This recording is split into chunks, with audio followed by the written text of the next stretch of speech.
Here's another sentence from your book. Nearly a century after Appomattox, Virginia was still breathing the air of war and defeat. And it really ties in to when you were growing up. When I was growing up, we had Lee Circle. You had monuments of Robert E. Lee. It was all Robert E. Lee and that lost cause. What do you feel now when people are trying to change the way we teach history back to almost this notion of the lost cause? We're seeing all sorts of history curricula being attacked.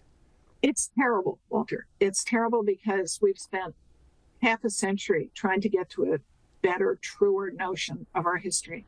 And my career as a historian has paralleled those years of exploring African-American history, finding the sources that will show us a more complete view of what that era was like, understanding what Lee was like as a slaveholder, for example. That's part of it too. And to just erase all that and say it never happened, it didn't exist, and we're going to go back into this rosy view of our past, that leaves us ill-equipped to understand the present. We have to confront that history to see who we are now, because who we are now is about where we've come from. And if we deny where we've come from, we mislead ourselves and we end up undertaking actions and policies that are destructive rather than constructive in getting the United States to a more perfect union and a better place.